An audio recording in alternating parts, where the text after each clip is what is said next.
Jamie Dimon, thank you very much for sitting down with us today. I spent a lot of time this weekend reading your letter, and my biggest takeaway from it was that you have a very clear sense of what's good for America, what's good for the economy, and what's good for JPMorgan. What is the biggest threat, in your mind, to that confident vision? So every year when I write that letter, I try to think of what are the most important things. And I would add to that the free Western world, because that's what worries me the most is that, the Ukraine war, the terrorist activities in Israel, the thread that's drawing between Russia, Iran, North Korea, China, the difficulties of our relationship with China, that whole thing is challenging what we would call the free democratic Western world. And that to me is the most important thing, that we get all of that right. Well, I want to come back to the geopolitical backdrop in a minute, but right now I want to focus specifically on the economy. Right. As the chief exec of America's biggest bank, you have an unrivaled insight into the financial health of the US consumer. What are people doing with their money right now? So you have to look at it a little bit in context. The consumer's in pretty good shape right now. Unemployment's under 4%. It's been there for 2 years. Housing prices are up. Stock prices are up. Jobs are plentiful. Wages are finally going up at the low end.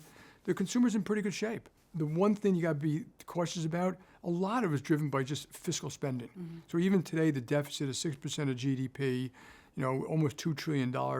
That's driving a lot of this growth, and that will have other consequences possibly down the road, called inflation, which may not go away like people expect. So when I look at the range of possible outcomes, you can have that soft landing. I'm a little more worried that it may not be so soft, and inflation may not quite go away people expect. I'm not talking about just this year. I'm talking about 25 and 26.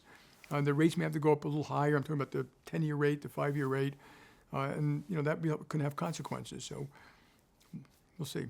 But right now, you describe a pretty rosy picture, and yet we know consumers aren't feeling it. Why this disconnect? Yeah. Well, you have to look at different consumers here. So the bottom 20% of America have not done particularly well over the last 20 years. Incomes barely went up. Remember, suicide, fentanyl, crime, inflation, there are a lot of negative effects. Some people can't get mortgages, can't buy the home. So yeah, there's part of society who's kind of struggling. There's part of society who's not. And I think that's a different issue about how we deal with the policy, but you can see why that has people upset. So just to go back to the soft landing, in the letter you concede you were on the hawkish side, but then things played out in a more benign fashion. But you're still is a slightly begrudging concession. You yourself sound quite glum in the letter. Can you tell us a bit more about why that is? So I'm not looking at a year. I'm not making a forecast. I'm trying to say, what are the range of possible outcomes? And last year and this year, I would put out the same issues. Huge amount of fiscal deficit, huge amount of QE, a lot of things in the future inflationary, the green economy, the remilitarization of the world, obviously the deficits, which basically aren't going to go away as far as the eye can see, and geopolitics. All that puts me on the side of caution that things may not go as well as people expect. The odds of a soft landing, the market kind of prices in 70%. I think it's half of that. As a business person, I try to be prepared for all of that. Just a little cautious. It looks a little bit more like the 70s to me. And I point out to a lot of people, things look pretty rosy in 1972. They were not rosy in 1973. So don't get lulled into a false sense of security because the today looks okay, that tomorrow's going to be okay. So just trying to separate the two. Sticking with today then, is Bidenomics working? Partially. When you spend that kind of money, you're going to have growth. And we needed some of it, like some of the industrial policy. I think the infrastructure thing is terrific. That was bipartisan. Other things will remain to be seen. So I think some of the American public looks at it like, what are they getting? Mm-hmm. So if you go to rural America or inner cities, I'm not sure they feel like they're being lifted up by this economy. Do you think Jerome Powell's doing a good job as chairman of the Fed? I have tremendous respect for Jay. I think the Fed was probably late in raising rates. They caught up. They're probably right and watching right now. We don't know what's going to happen. You might as well wait. We also don't know the full effect of QE. I'm a little more on the cautious side of that. Most people have a general feeling that you can reduce the balance sheet by several $1 trillion and its effect will not be felt. I'm not so sure. We've never had it before. Switching tack now to geopolitics. We've got wars going on in the Middle East and in Europe that create an enormous amount of economic uncertainty. If we focus first on the Middle East, do you think that the US position towards the Israel-Hamas war is the right one? I think Israel has the right to defend itself. I think war is a terrible thing. I think people have to be honest about what war is. When when they look at these civilian deaths and all the things like that. So I don't know the specifics of the military. I think the notion that they aren't going to defend themselves is wrong. So I'll leave the military experts decide, what's the right way to go do that. Every general I see on TV, and I've spoken to several, city conflict is really bad. Mm-hmm. And, it's door by door, higher amount of civilian casualties. Hamas must have known there was going to be quite a reaction to what they did. By the way, it's unjustifiable for any reason ever. So I want to be clear about that. And then we've got war in Ukraine as well, where Ukraine clearly struggling against Russia. What would it mean for the global economy if Russia was to win? Could be a potential disaster, because this is the first war in Europe, free democratic nation invaded by 200,000 or 300,000 Russian soldiers under the threat of nuclear blackmail. So we've never had nuclear blackmail before, which is also teaching the whole world, maybe having nuclear weapons is a pretty good thing, because people will be afraid of you. You can abuse a neighbor if you feel like it. But the other thing is affecting all alliances. If Russia wins, I personally think you might see a lot of people deciding that will America stand up for Europe? Can you rely on them? And if you can't rely on them, what are you going to do? And that includes economically. So that's why I kind of talk about the economic battlefield and the battlefield. So economically, every nation can say, what makes me secure? What makes me secure in energy, food, and all the things I need? So I'm a little worried that if Russia wins that war, you're going to see kind of the world kind of enter a little bit of chaos as people realign alliances and economic relationships, et cetera.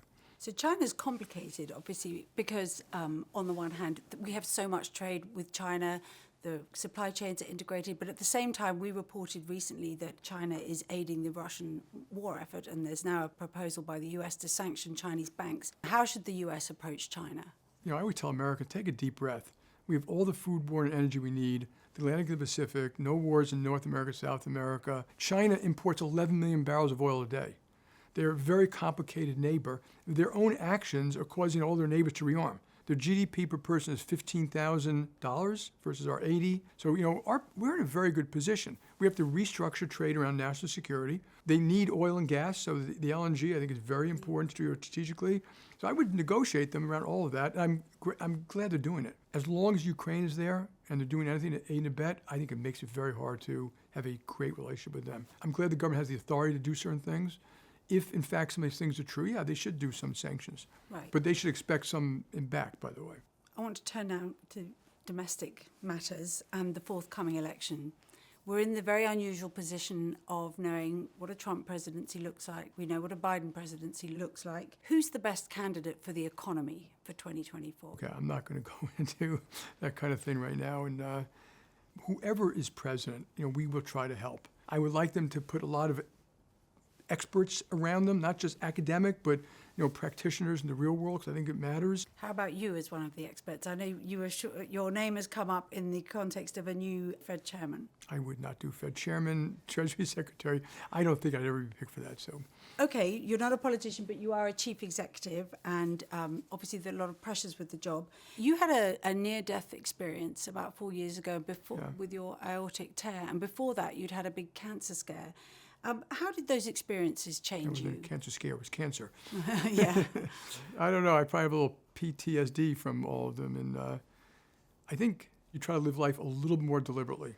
Mm-hmm. So I love what I do. I love my job. I love my family. I love all those things. So nothing really changed that way, but it is a little more deliberate. When I was being wheeled in the operating room for the dissection, I knew it was like 50-50. Mm-hmm. And I didn't have any regrets. So because people always said, do you have regrets? I said, no. And the only thing I would say, I do want to help this country and the world and the free Western world. That is on my mind. Maybe that changed a little bit. Yeah. Now, you've been chief exec for 18 years, and you're obviously in a very powerful position. But even the most powerful people, powerful leaders, need checks and balances. Who keeps you in check? Well, my wife would probably say, I do, and she does. But I think my management team, we're all very open. Everyone, we share everything. I emote to them, ways that you wouldn't hear me do it elsewhere. They emote back. You're wrong. You didn't read it properly, or you missed this major point. So it's a very open conversation. I don't think any of those folks are intimidated by me, And there's very little after the fact conversation like, okay, I didn't want to mention this in front of everybody. They're brave enough to mention in front of anybody. And, I've had people, 3 of them come in and say, Jamie, you're making a mistake. Sit down. We want to explain it to you. Don't say anything. I say, okay, lay it on me. So you try to create a very open environment. And then also, we have regulators, auditors, press. So believe me, we get a lot of feedback from a lot of people. Just to bring it back to the current news cycle with these very polarizing issues in America, do you think that's the sort of thing that chief execs like you should comment on publicly or make statements as a company on? The answer is yes, if it's appropriate and you know how to do it. So, in my letter, it's quite clear. I'm a full-throated, red-blooded, patriotic, free enterprise capitalist.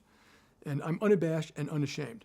I also acknowledge that we've left part of society behind. There's nothing wrong with acknowledging it and trying to do something about it. So, we do a little bit of both. Mm-hmm. So we'll support the LGBT community. We'll support free, fair, safe voting. When it comes to lifting up other parts of society, absolutely. So I've got some final questions here. They're short questions that require short answers. Okay.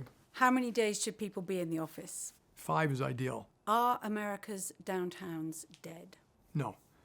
I think some are going to have difficulty because of their own policies, but no. If you're a young person and you want to work at JPMorgan, what should you study at college? It almost doesn't matter, to tell you the truth, because you're looking for smart, ethical, decent people. I do think in business, you should learn the language of business, which is accounting, and learn a little bit of basic business. So I think it would help to do accounting, finance, markets, something like that. On the rare occasion that you take a day off, what do you do? So my daughters have said, Dad, you need some more hobbies. I love my family, so we have a lot of family dinners when I'm around. We hike together. We take vacations together. I love wine. I love music. I just started playing squash again, which I'm still worried about, but I'm going to do it. What's your morning routine? Okay, I wake up usually at 4:30 or 5. I read 5 papers, you'll be happy to hear, in a very specific form. So I flick through the Post. I read the front page of the Washington Post. Then I read the New York Times front section beginning to end, all of it. I read their business section, which isn't so great.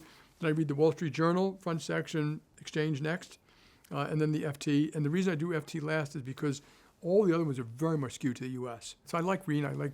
I'll do it for hours in the morning, but then I like to get a little exercise and go into the office. So. And do you ever switch off your phone? I am not a fanatic on the phone. I don't even have it here. I have it outside, but I think people should spend a little less time on that, a little more time thinking. But I'm not on any social media. Every year I test it. I go on for literally just a week to see what everyone else is doing. Reels and Instagram and Facebook and TikTok, and then I click out of it. Never tempted? No. Good. Well, Jamie Dimon, thank you very much indeed. Emma, it was a pleasure. Thank you. Thanks for watching. If you'd like to watch WSJ's full interview with Jamie Dimon, click on the link here or in the description.